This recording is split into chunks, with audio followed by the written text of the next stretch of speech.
The ink on the last page was smudged, like someone had been crying when they wrote it. And maybe they had. Because my husband, David Robinson, never cried for anyone. Not when his mama died, not when our house burned down, not even when our son left home. But looking at that final page of his will, I knew he must have cried for me. When the lawyer first slid the envelope across the table, I thought it was a joke, a cruel one. "Mrs. Robinson," he said, not meeting my eyes, "I'm afraid your husband's estate leaves you nothing." That word, nothing, felt heavier than death. 27 years of marriage, 3 houses, 1 business, and 1 life I built beside him, and all I got was air. I remember my hands trembling, the sound of my wedding ring tapping the table, like a metronome counting down to my rage. "You mean to tell me," I said slowly, "that I buried that man last week, cooked for his family, smiled for the cameras, and I don't even get my own damn chair?" The lawyer swallowed hard. "There is 1 more page." He hesitated, the way people do when they know truth can wound deeper than lies. Then he slid it forward. The page was handwritten, torn from a yellow legal pad, and tucked at the very end of the official will. The ink was faint, shaky, like the last words of a man who knew his time was up. I unfolded it, expecting apology. Instead, I found instructions. "Evelyn, if you are reading this, it means I finally stopped pretending. You think I left you nothing, but what I left can't be measured in money. Look for the key in the red tin under the porch. Don't trust anyone, not even them. David." My heart skipped so hard it hurt. The red tin. I hadn't seen that thing since our first year of marriage.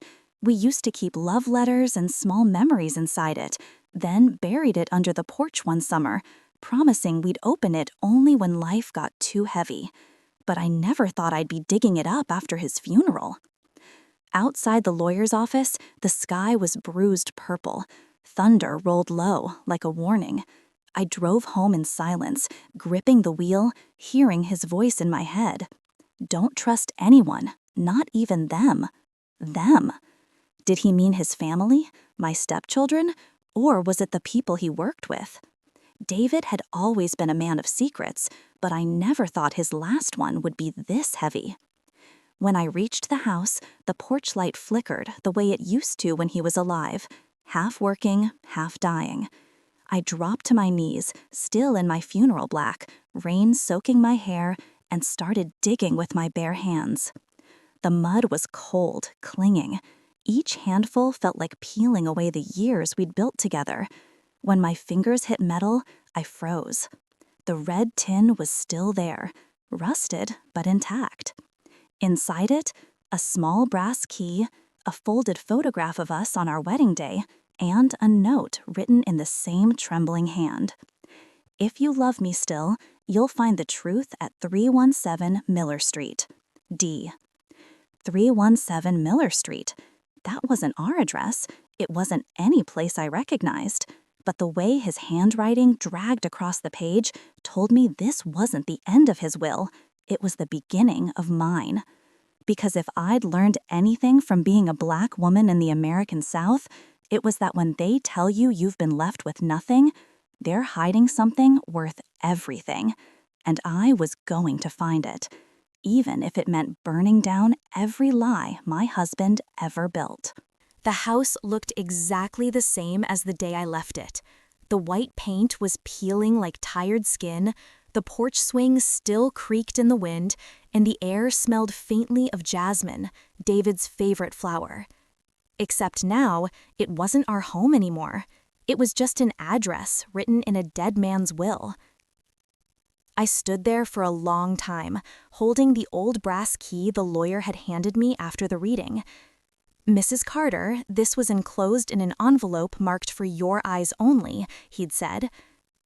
I hadn't even realized my hands were trembling until I heard the metallic jingle against my wedding ring. When I unlocked the door, the sound echoed through the empty hall like a sigh from the past. Every corner of that house whispered of the life we'd built, or the illusion of it. The photos on the wall were still there. Our wedding day, our trip to Savannah, the Sunday barbecue where David insisted on teaching the kids how to grill. But now I saw those smiles differently. They weren't happiness, they were performances, snapshots of a story that was never fully mine. The air inside felt colder than I remembered. It was as if the house had been holding its breath for years, waiting for me to return. I walked into the living room and saw something I'd never noticed before, a faint outline behind the bookshelf. The frame of the wall looked uneven. My heart skipped. David had been meticulous about everything in this house, every nail, every picture frame, except that corner. I pushed the shelf slightly. It didn't move.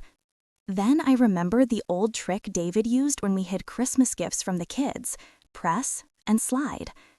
So I pressed the left corner of the second shelf and pushed. With a soft click, the whole frame shifted, revealing a narrow wooden panel. My breath caught. Behind it was a small, locked drawer. A thin strip of paper was taped to the front. If you are reading this, Evelyn, you were right. For a moment, I couldn't breathe. The words blurred as tears filled my eyes. Right about what? The late nights? The phone calls he said were work?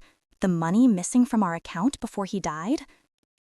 I tore the note away and used the same brass key, the one from the lawyer, to open the drawer. Inside was a single envelope, thick, heavy, my name written in David's unmistakable handwriting. I sat down on the dusty floor, my knees weak, my heart hammering.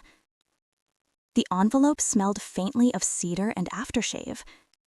Inside were 3 things: a letter, a deed, and a photograph of a young girl I'd never seen before. The letter began with words that burned themselves into my memory. Evelyn, if you're reading this, it means I couldn't fix what I broke, but I can give you the truth and maybe a chance to forgive me. I read it once, then again. By the time I reached the bottom of the page, I was shaking. The house on Miller Street wasn't the only thing David had left behind. He had left behind a second life, one I was about to uncover, one page at a time. The photograph trembled in my hand. She looked no older than 20. Caramel skin, soft brown eyes, a smile so familiar it made my chest tighten. Her name wasn't written anywhere, but something about her face, her eyes, they were David's. I stared at that picture for a long time, as if the answer would rise out of the paper if I just looked hard enough. Behind me, the house groaned, the wood settling, the wind pushing against old windows. But I swear, in that silence, I could almost hear David's voice. Don't go digging, Eve. Some things don't need to be found. Except I already had. The letter he'd left was only 2 pages long, written in that same careful handwriting I used to love. You once told me every lie leaves a fingerprint, Evelyn. You were right. This one will stain forever. Her name is Amara. She is my daughter. My hands went numb. For a moment, I didn't even understand what I was reading. My breath hitched in my throat, the sound sharp in the still air. David had another daughter, and he never told me. The name repeated in my head, Amara, Amara, Amara. The girl in the photograph was his child, but not mine. I sank onto the couch, the weight of years pressing down on my shoulders. My mind began to replay every late night, every business trip, every faint perfume on his shirts that wasn't mine. All the things I'd buried under love and loyalty came clawing back up like ghosts. When I finally managed to read the rest of the letter, my tears blurred the ink. I didn't leave you the house for its walls or memories. I left it because what's hidden here belongs to you and to her. I was a coward, Evelyn, but I'm asking you to be stronger than I ever was. Find her. She deserves to know." That last line pierced deeper than any betrayal could. Find her. I pressed the photograph against my chest. The air in the room felt different, heavier, charged with something ancient and unresolved. I rose and looked around the living room again.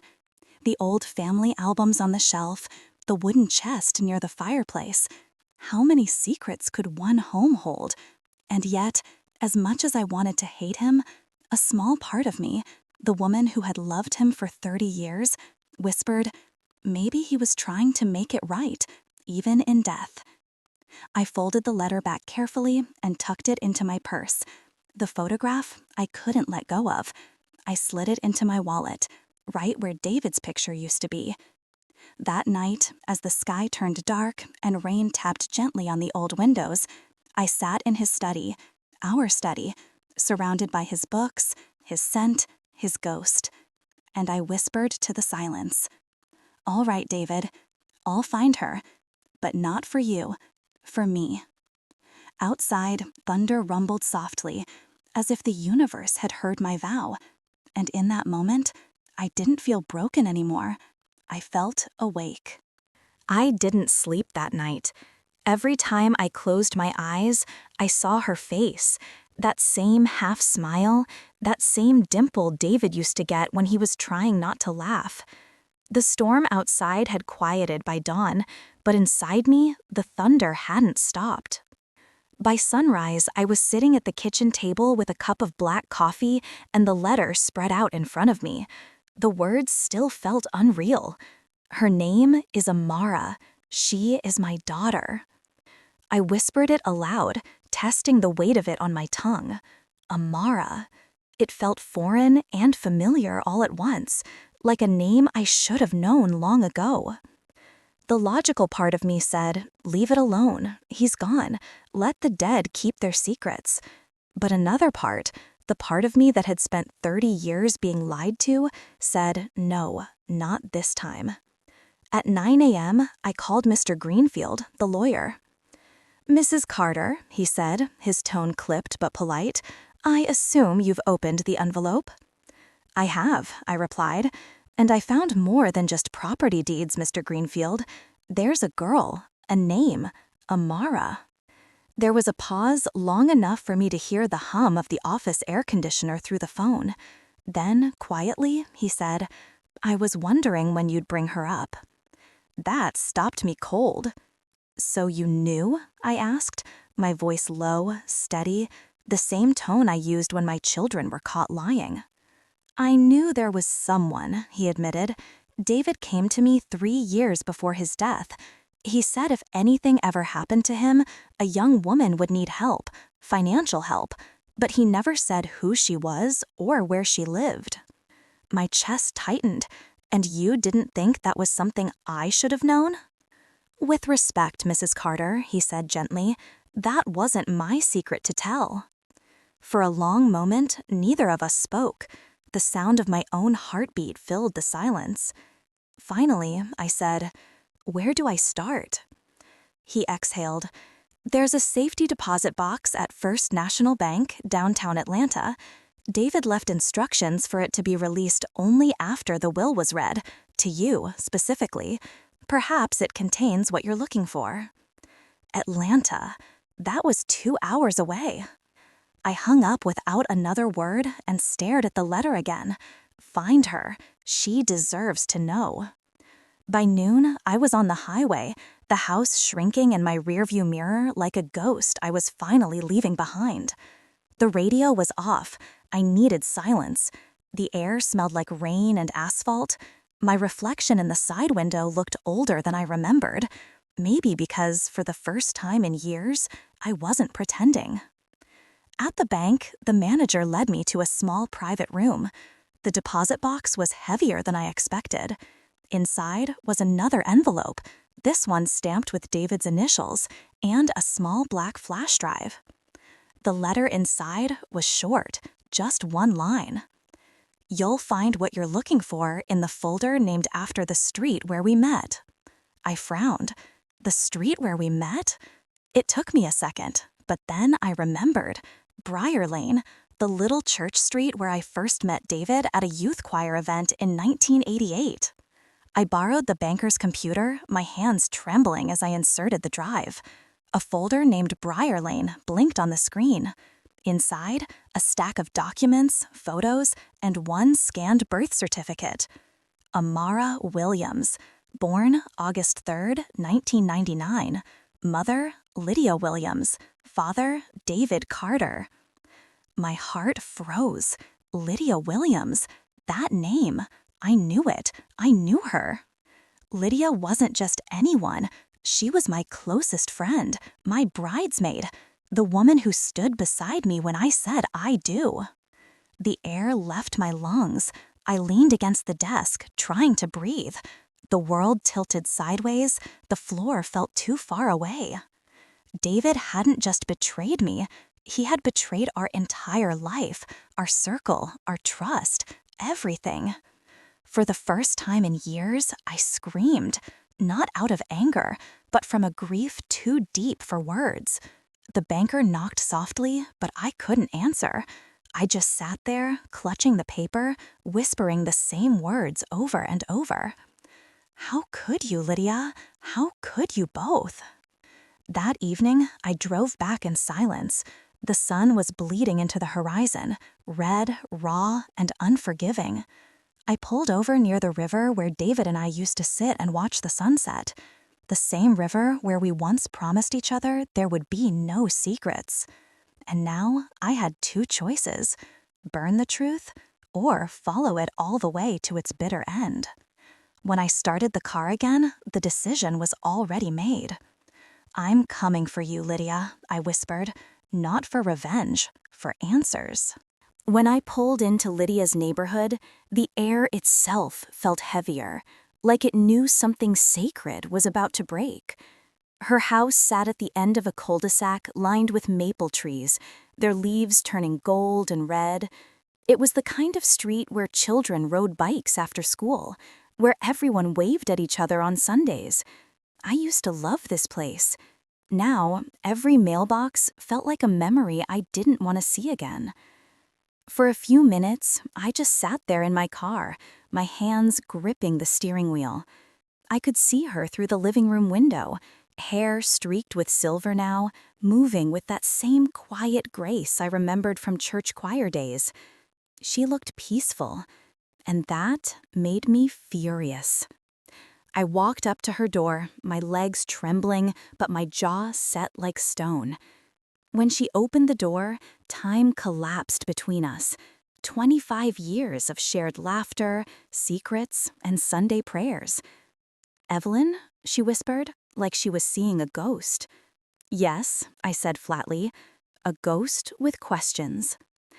Her lips parted, but no sound came out. Behind her, I saw a family photo on the wall: Lydia, her husband Marcus, and a young woman in her 20s. The same face from the photograph in David's letter. Amara. "Can I come in?" I asked. She hesitated, then nodded. Of course. The smell of cinnamon and coffee hit me as I stepped inside. The place hadn't changed. The same quilted couch, the same lace curtains. But I was no longer the woman who used to sit there with tea, laughing about church gossip. We sat across from each other at the kitchen table. For a long moment, silence filled the room, thick as syrup.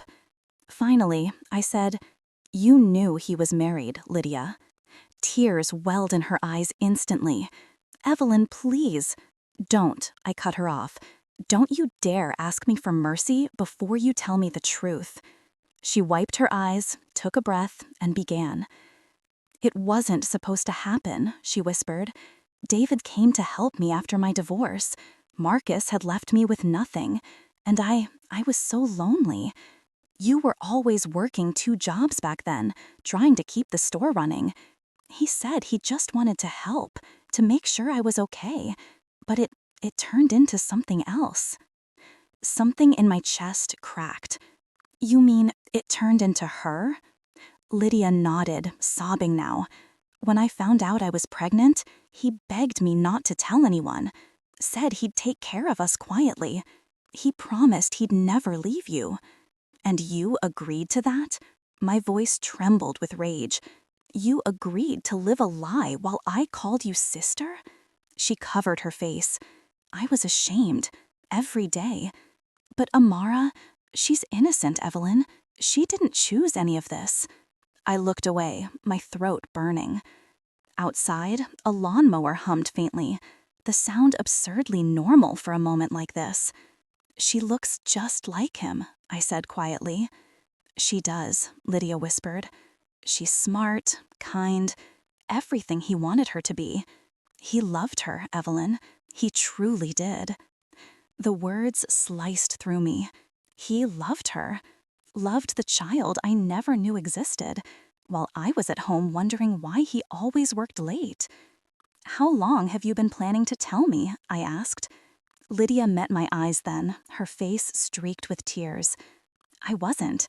He told me he'd handle it after you were gone. I froze. After I was gone? She nodded. He said you'd never understand, that he didn't want to break you. I let out a bitter laugh. Break me? Lydia, he already did. I stood up, feeling my legs trembling beneath me. You know what's strange? I don't even hate you right now. I just feel empty. Evelyn, please. No, I said, holding up a hand. Don't beg. Not for me. But you tell that girl, Amara, that she had a father who lied and a mother who hid the truth. She deserves to know the whole story, all of it. As I walked to the door, Lydia's voice broke behind me. Evelyn, I never stopped loving you as my sister. I paused for just a moment, my hand on the doorknob. Then I said, without turning around, you should have loved me enough not to destroy me. And I walked out. The sky outside had turned gray, heavy with rain. I got into my car, hands shaking, heart pounding. But somewhere deep inside, beneath all the pain, a new fire was starting to burn. Because now, I wasn't just looking for answers. I was looking for peace. And I wasn't going to let anyone write the ending of my story but me. When I opened my eyes that morning, the sunlight was slipping through the blinds, thin, sharp lines across the room. I'd barely slept. The night had been long, filled with ghosts whispering names I never wanted to hear again. David, Lydia, Amara, the letter, the lies, the photograph, they were all pieces of a puzzle that had once been my life. Now, all that was left was to meet the final piece. I drove to a quiet cafe in downtown Atlanta. Lydia had told me Amara worked nearby at an art gallery. I told myself I just wanted to see her, nothing more. But deep down, I knew I was searching for something else. Maybe closure, maybe forgiveness. When she walked in, I recognized her instantly. Not because of her face, though she had David's eyes, but because something in the way she carried herself made the world slow down. Graceful, calm, but with a quiet fire beneath the surface. She ordered a caramel latte, thanked the barista softly, and turned, her gaze landing right on me. I froze. Mrs. Carter? She asked, her brows furrowing slightly. You don't know me, but I think I've seen you before. My heart dropped. You have, I said quietly. You just didn't know who I was. She smiled, politely confused. Do you know my mother, maybe? Lydia Williams? Yes, I said. My voice cracked, but I didn't look away. I knew her. I knew your father, too. Her expression changed. Surprise, then curiosity, then something softer. My father, she said slowly. You mean David? I nodded. We stood in silence for a moment. Then she sat down across from me, cautious but calm. Her eyes searched mine the way people search for truth they aren't ready to find. You knew him? She asked. What was he like? My mom doesn't talk much about him. I took a deep breath. He was complicated. He had a big heart, but he also carried heavy secrets. One of them was you. Her lips parted slightly. What do you mean? I reached into my purse and slid the birth certificate across the table, the one from the deposit box. Her eyes scanned it, then widened. Why do you have this? She whispered. This is my birth record. I have it, I said, because he left it for me to find. He wanted me to know who you were and who I was to you. Her eyes lifted slowly to mine. Who you were? I held her gaze, tears threatening to fall. I was his wife, Amara.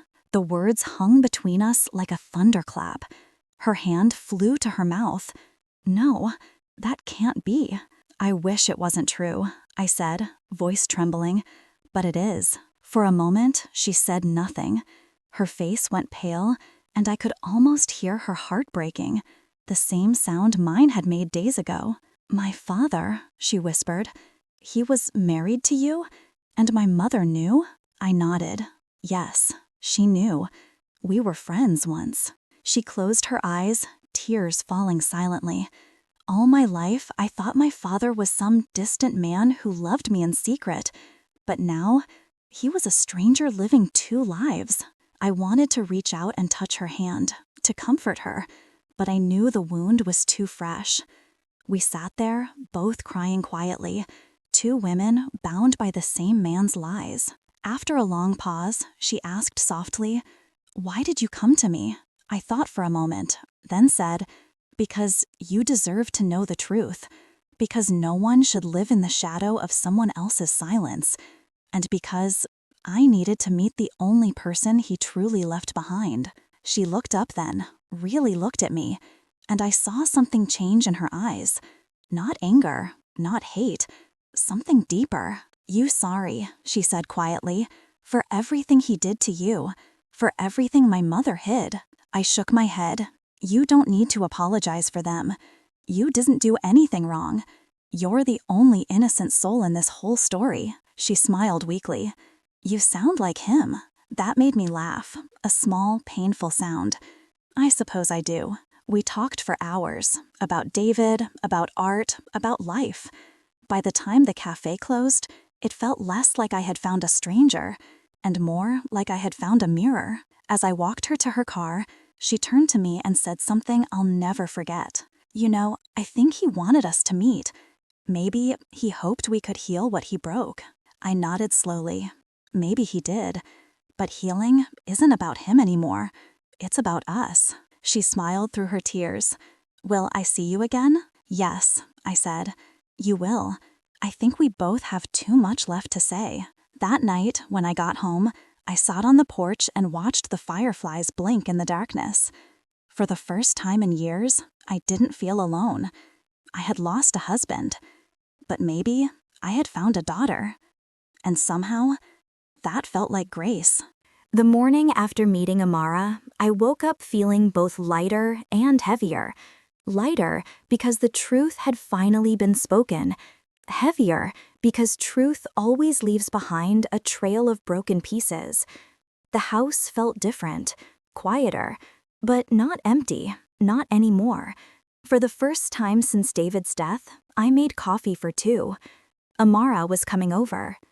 She arrived carrying a small photo album, her eyes shy but warm. "I thought maybe you'd want to see him, how I knew him," she said softly. I nodded and gestured for her to sit. We sat at my kitchen table, two women bound by the same ghost. She opened the album. The first photo was of a little girl, curls bouncing, smile wide. Her hand was in David's. He looked younger, freer. There was a peace in his face I hadn't seen in years. "That was my 5th birthday," Amara whispered. "He used to call me Sunshine." I smiled faintly. "He called me that once too." Her eyes flicked up. "He did?" "Yes, the day we bought this house. He said I was his sunshine, that I made him believe in good days." For a long moment, neither of us spoke. The air was thick with everything that had been lost. Later, as we flipped through the photos, something caught my eye, A letter, tucked between the pages. It had my name on it, Evelyn. Wait, I whispered, reaching for it. Where did you get this? Amara frowned. I thought it was one of my mom's old things. I didn't read it. My hands trembled as I opened the envelope.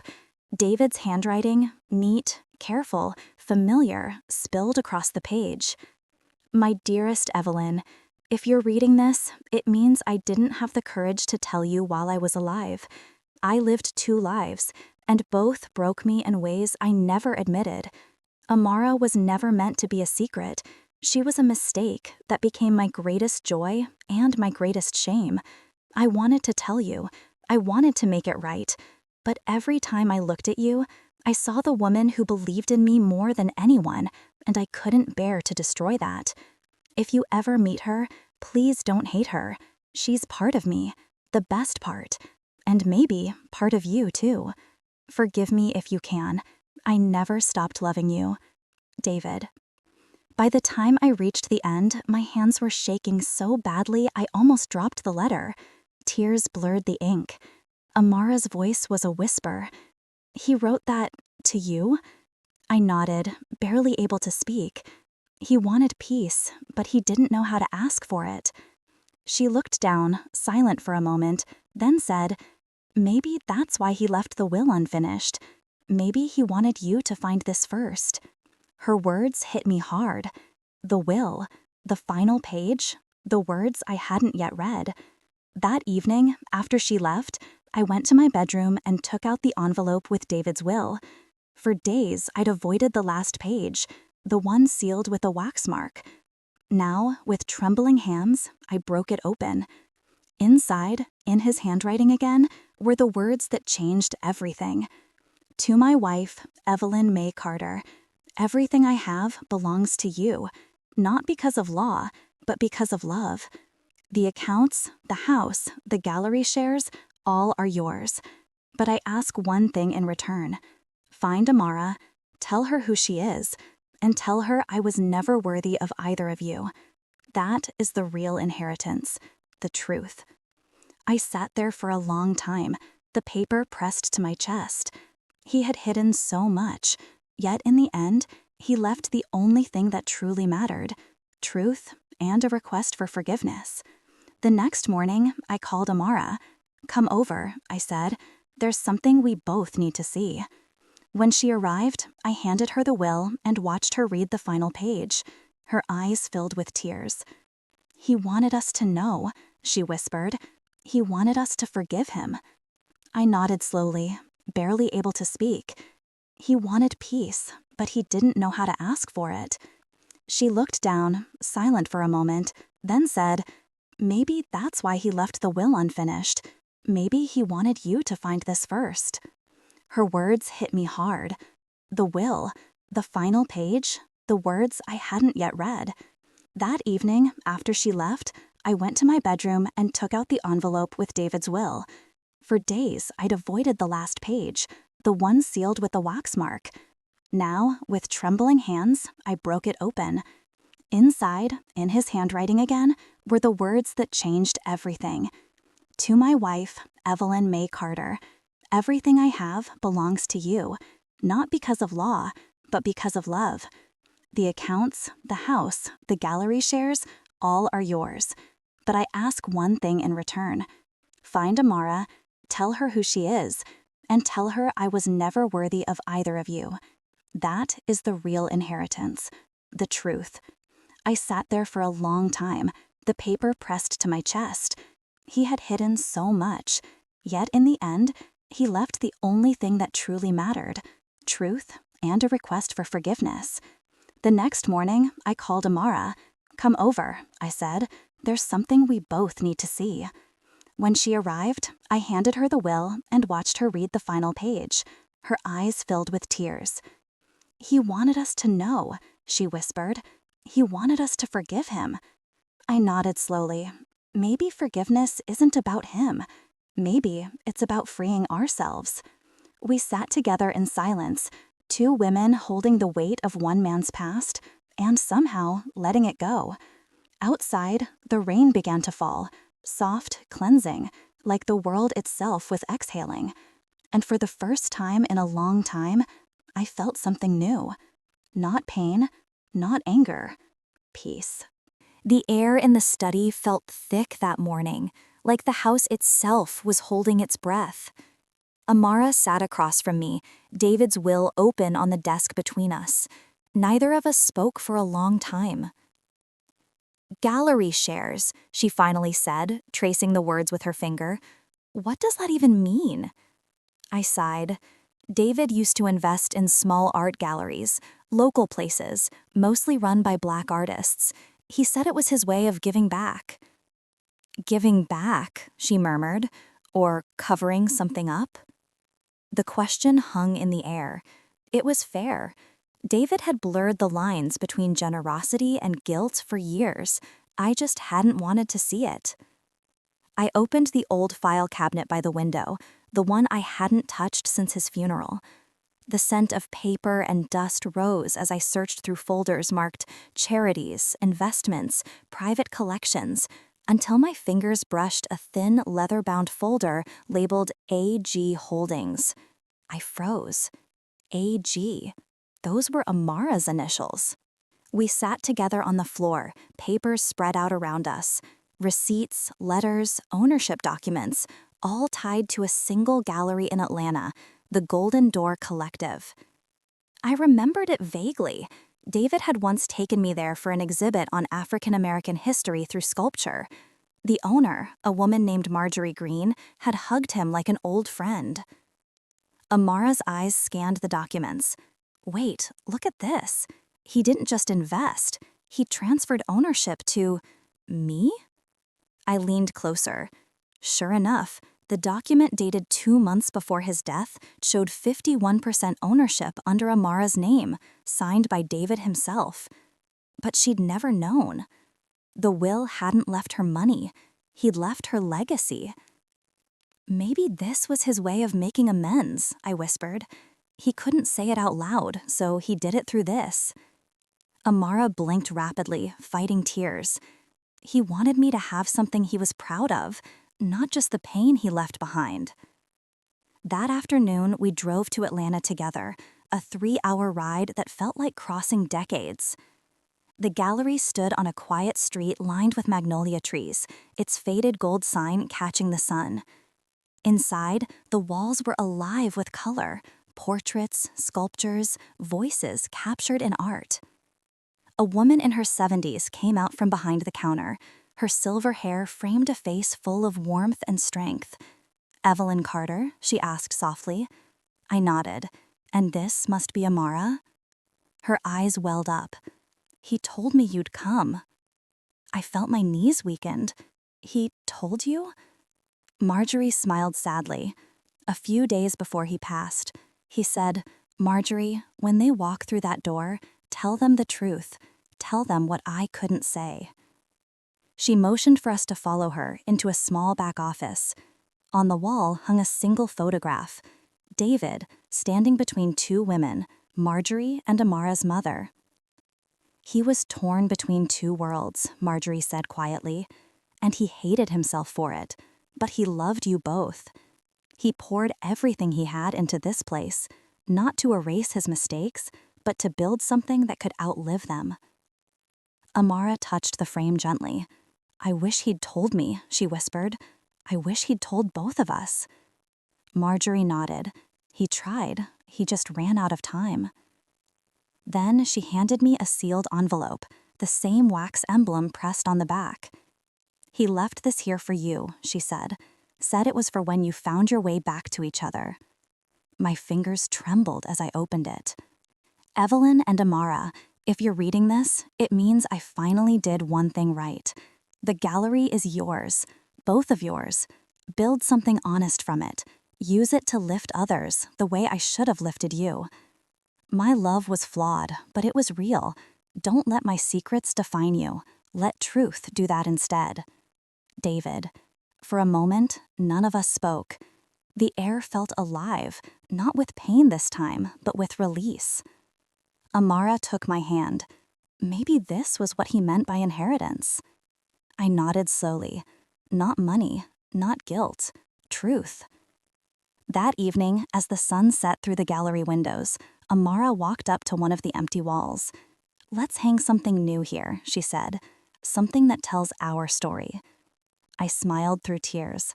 "Let's call it Inheritance of Truth."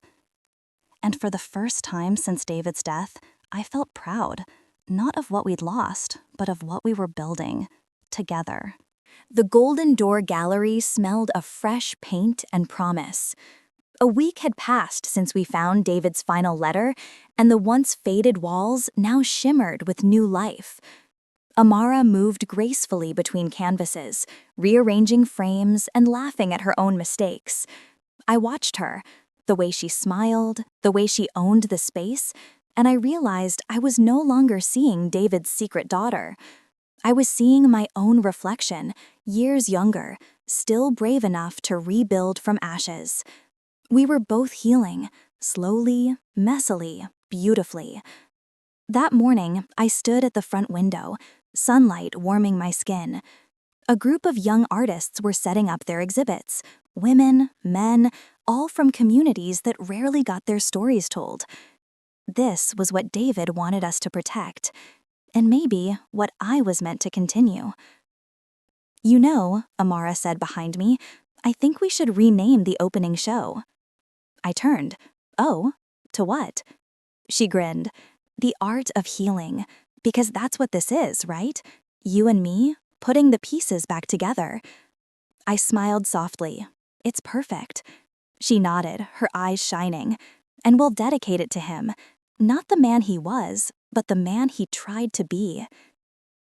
Later that afternoon, as we hung the last painting, a woman walked in. Tall, elegant, and wearing grief like perfume. Her hair was streaked with gray, her eyes dark as winter rain.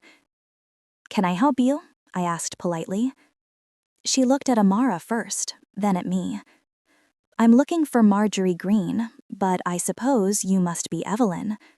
Her voice carried familiarity, and something colder, history. "Yes," I said slowly. "And you are?" "My name is Lila Porter," she replied. Amara froze, color draining from her face. "Mom?" The word hit me like thunder. I turned to Amara, then back to the woman. Lila, the name David had never spoken, the woman he had loved and left in silence. Lila took a deep breath. "I didn't come here to cause trouble. I came because David once told me this gallery would outlive us all. He said if anything happened to him, I should find the women he loved most. I guess I finally did." Her eyes softened as she looked between us. "He hurt both of us, didn't he?" Amara nodded slowly. "Yes, but he also gave us something. This." She gestured to the gallery around her. Lila smiled faintly. "He always said art was confession in color." There was no bitterness in her tone, only tired understanding. I stepped forward. "We're reopening the gallery next week. You're welcome to be part of it, if you want." Lila blinked, surprised. "You'd let me?" I met her gaze steadily. "David may have divided us, but we don't have to stay divided. Not anymore." Over the next few days, the three of us worked together, awkward at first, then gradually with rhythm and laughter. Lila brought in some of her old photography work, portraits of women rebuilding after loss. Amara curated new artists from the community, and I handled the management, the part David once owned alone. The day before the opening, Lila found me sitting in David's old office, going through his old sketches. She sat beside me quietly. "You know," she said softly, "for years, I hated you. I thought you had everything I never did." I turned to her, and for years, I thought you were just a name, a wound that never healed. We both laughed, bittersweet and human. "He loved us both," she whispered. "Maybe that was his curse. Too much love, not enough honesty." I nodded. "And maybe our grace is what comes after the truth." The opening night arrived. The gallery pulsed with energy. People talking, laughing, crying in front of the art that told their own stories. At the center of the room, under soft golden light, hung a single painting, a collaboration between Amara, Lila, and me. A portrait of 3 women standing side by side, hands linked, eyes forward.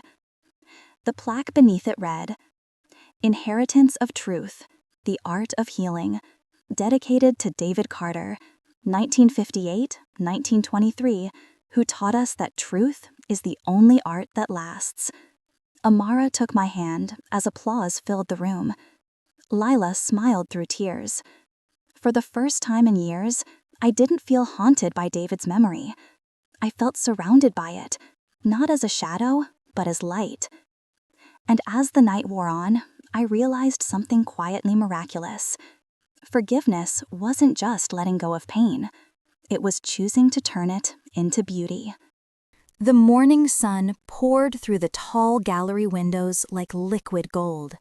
Dust motes floated lazily in the light, dancing over canvases and frames, whispering stories to anyone patient enough to listen. I stood in the center of it all, older, softer around the edges, but alive in a way I hadn't been in decades. The gallery was quiet now. The grand opening had ended weeks ago, but the echoes of that night still lingered. Laughter, applause, tears that fell freely and without shame. On one wall hung the painting of 3 women, me, Amara, and Lila. Every morning, I came here early, just to stand in front of it. It wasn't about David anymore. It was about survival, about women who refused to stay broken. Sometimes I still heard his voice, though, not the voice that lied, but the one that loved, the one that whispered verses while painting, the one that hummed jazz when he cooked Sunday breakfast. That David still lived somewhere between these walls, but I no longer mourned him. I thanked him for the pain that shaped me, for the silence that taught me to speak, and for the loss that gave me a new kind of love. That morning, Amara came in with coffee, 2 cups, 1 for each of us. Her hair was in braids today, her eyes bright and certain. "Morning, Mom," she said casually. It still made my heart flutter, that word. "Morning, baby," I replied. She handed me a cup and looked up at the portrait.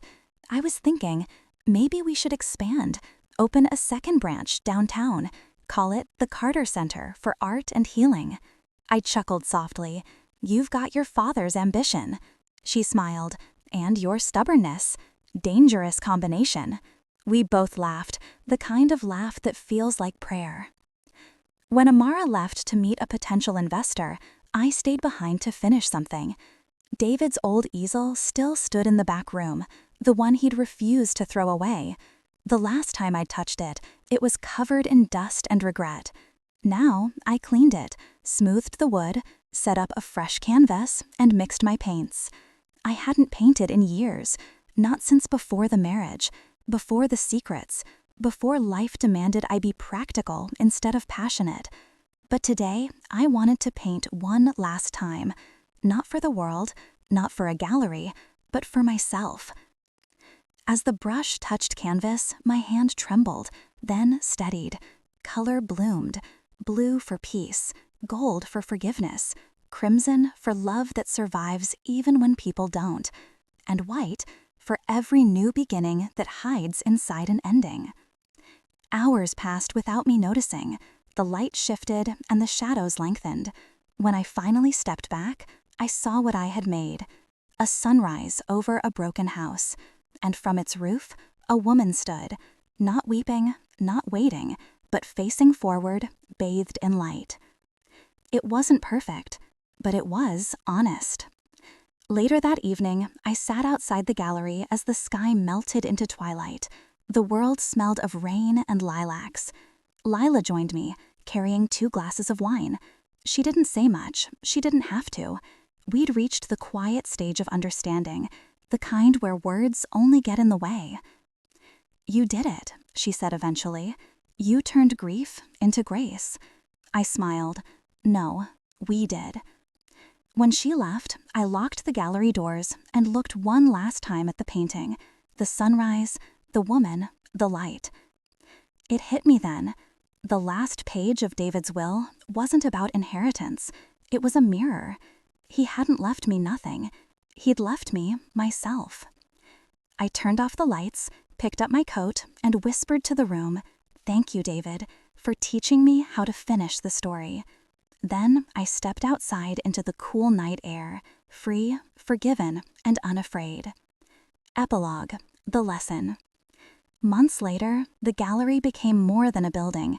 It became a sanctuary, a place where women came to heal, to paint, to write their stories. We held weekly sessions called The Last Canvas, where anyone could paint their pain into something beautiful. Amara led the classes, Lila photographed them, and I listened. Because sometimes the bravest thing a person can do isn't to survive, it's to create after surviving.